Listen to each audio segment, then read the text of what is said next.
Yes, Padfoot. Hi. Hi, baby. Are you gonna join me? Hi.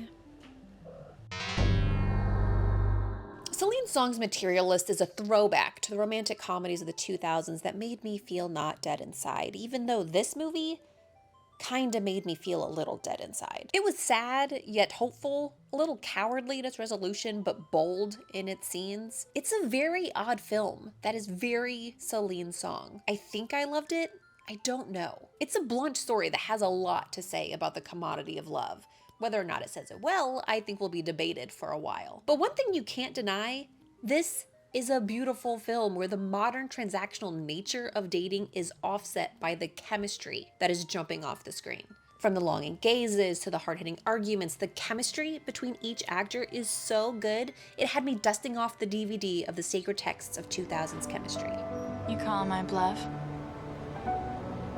You bet I am. When Kate Hudson and Matthew McConaughey share the screen in How to Lose a Guy in 10 Days, their chemistry is electric. You are not watching the movie for the story, you're watching to see them. This movie isn't some hidden gem or a misunderstood masterpiece. I would in fact classify it as the generic rom-com preset for a studio film, but I love this damn movie. It is my cozy burrito of happiness that I shove into my mouth anytime I'm having a bad day. It's because of their chemistry, baby. It's playful, chaotic, magnetic. It is why this not great movie works. The movie doesn't succeed in spite of its predictability. It succeeds because these two are having so much fun on screen together. And while I'm watching them get freaky in the shower scene, I'm reminded these two were in another movie together, where they also played love interests, but where they had no chemistry. Half a decade later, Matthew and Kate reunited to do an adventure rom-com called Fool's Gold. It's like the Uncharted games, but if bad. A movie that was born from a much darker spec script by John Claflin that later blossomed into a studio package vacation production that was released in February,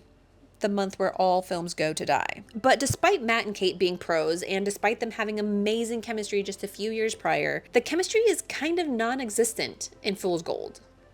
Why? Was it the script? Instead of a story about a couple falling in love, it started with them already going through a divorce? Was it the direction? Bad creative decisions? Was it just that the newness had worn off between the two actors who actually knew each other now? I don't know.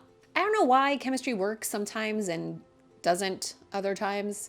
But I do know that Tom Cruise was originally attached to this project before dropping out. And then a few years later, he decided to do the Tom Cruise version of Fool's Gold called Night and Day. It too takes place on sandy beaches. It too has a MacGuffin, a super good battery made by the Riddler. It too is an action-adventure rom-com starring two people who previously played love interests, as Tom Cruise and Cameron Diaz starred in Vanilla Sky together. And while Night and Day is a much better film, directed by James Mangold, which, what? He directed this? It too suffers from some weird chemistry issues. Tom Cruise and Cameron Diaz felt like they were in different movies. Tom was in a comedy Mission Impossible, while Cameron was just in a quirky romantic movie. It wasn't bad, but the chemistry just felt off. Maybe chemistry in film is only good when the actors are working together for the first time, when everything feels fresh and new. But that's not true because there are tons of movies where actors link up to play reoccurring love interests. Ryan Gosling and Emma Stone have done it like 3 times, and legitimately every time you believe that they're in love. Drew Barrymore and Adam Sandler, Tom Hanks and Meg Ryan. Not to mention all of the platonic pairings between actors, like The Rock and Jason Statham, or The Rock and Kevin Hart, or The Rock and Jack Black. Is The Rock like a master of chemistry? So how do you create chemistry in film? You could do your best to write it. Cute little beats where the characters are fumbling over each other to show that being in love is kind of awkward. You could direct the actors to glance at each other, a little touch of the hand, pair that with good blocking, and you're mostly there. It could just be actors being professional fakers, liking or hating each other enough that they're able to convey that chemistry on screen. Obviously, it's just a blend of it all, and it's kind of subjective. But chemistry, for the most part, I feel like is like this fairy dust. When it's there, everything feels magical, and when it isn't, your suspension of disbelief is plummeting to the ground. The goal of chemistry is to have you leaning in, being like, wait, are they like into each other? Do you think they're like, you think so? And Titanic is kind of the end-all be-all of movies where you could swear that they were together in real life. You have two actors who are so absolutely in love on screen, every beat is palpable, that you 100% believe that Kate and Leo are like soulmates. It was such a big deal that even today you have people being like, were they like or something. And I'm not one to speculate, you know, like parasocial weird assumptions and shit, but like you still find yourself asking, how can they be that magnetic on screen if they aren't like, you know, it's probably just like super duper good acting or whatever, I guess. But like there's no way that they could reheat those chemistry fries, except no, they did. Leo and Kate reunited years after Titanic to make a really sad movie about life in the 50s called Revolutionary Road. And the chemistry, it's still there. I mean, sure, it's about, you know, their marriage falling apart and being super miserable, but it's there. Shout out to Sam Mendes, fucking real one there. Leo and Kate have famously talked about how they've never been together in any way. Gosling and Stone were in relationships with other people during their romantic run, and as far as I know, The Rock and Jack Black haven't boinked, so. But you know who we also don't know if they boinked? Sydney Sweeney and Glenn Powell, these two beautiful, talented bundles of chemistry went to the Titanic school of wait, are they king, and played it up in every possible way to sell tickets. Powell even talked about how good Sydney was at it. Social posts, interviews, behind the scenes videos, top shelf marketing that incredibly actually got people to show up for a rom-com in 2023. You know, it maybe ruined their actual relationships with their actual partners, but like DiCaprio and Winslet, Sweeney and Powell weren't actually together. So maybe it's that myth of actors who haven't been together have the best chemistry on screen. You know, that real life will they, won't they flirtation that keeps it magnetic on screen. But that's not true, because then you've got The Amazing Spider-Man. Okay, the movies aren't amazing, but Andrew Garfield and Emma Stone gave those poorly cobbled together studio monstrosities a pulse. It's so good that, like Titanic, you're sitting there being like, are they boning? Yes, they were. They were absolutely in love. I mean, from the beginning, just look at their screen tests. I'm always going to be sad that they're not together anymore, but you know, they're happy with their own people now. She's got a baby and a husband. That's not Andrew. Then there's the most famous example of this, Mr. and Mrs. Smith. Pitt and Jolie's hurricane of attractiveness and chemistry led to a whole movie's legacy basically being that hot movie where Pitt cheated on Jennifer Aniston with Angelina Jolie. Also, fun fact, directed by Doug Liman. Doug Lehman. I don't know how to say it. It's one of those. Go watch it tomorrow. Then you have another Angelina Jolie movie, The Tourist. Angelina Jolie and Johnny Depp were, at the time, the two biggest stars on the planet. They're gorgeous, talented, and so watchable. All the marketing was so confident, but together, it was like watching two strangers sit next to each other in an urgent care. And remember how that movie was nominated for Best Picture at the Golden Globes?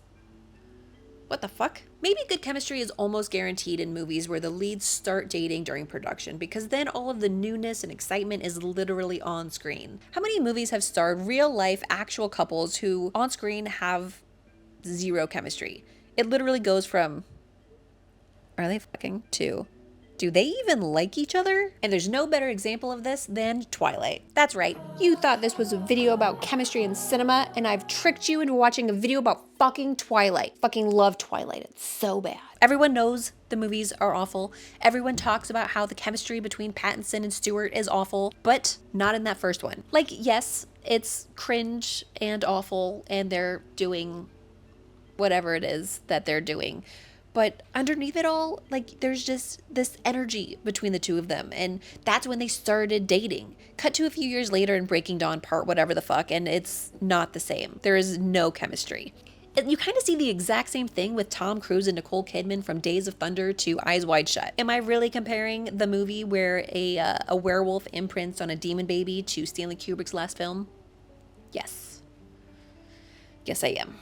I mean, fuck, look at The Notebook. Ryan Gosling and Rachel McAdams started a romance that led to the best MTV Movie Award kiss ever. Their chemistry is so good that you completely ignore that Ryan Gosling's character is kind of the bad guy, threatening to kill himself while she's on a date with another dude, then cucks our boy James Marsden, who didn't deserve it at all. And what is with people stealing James Marsden's girls? X-Men?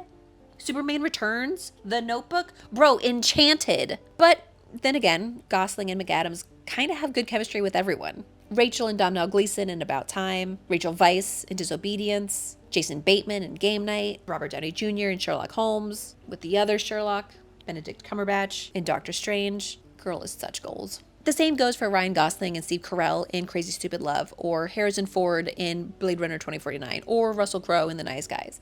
I mean, he also has great chemistry with the girls in those movies, but like, bro's got chemistry. Even with like seasoned pros who have been in 1,000 rom-coms, you still get chemistry vacuums. Remember when Twitter tore apart Your Place or Mine for Ashton Kutcher and Reese Witherspoon having zero chemistry?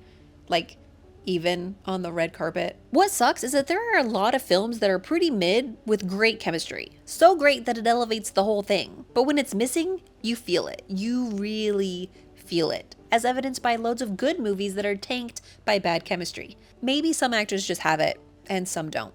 Look, I don't know what guarantees good chemistry, but trying to assign a formula is how we get movies like Fool's Gold. I think it really is like fairy dust. It's either there and manufactured by seasoned pros who are performing a literal miracle in which script, direction, post, and performances are all in lockstep, or it isn't. All right, well, I guess that's the end of the video. You should comment who has the best on-screen chemistry. Okay, bye.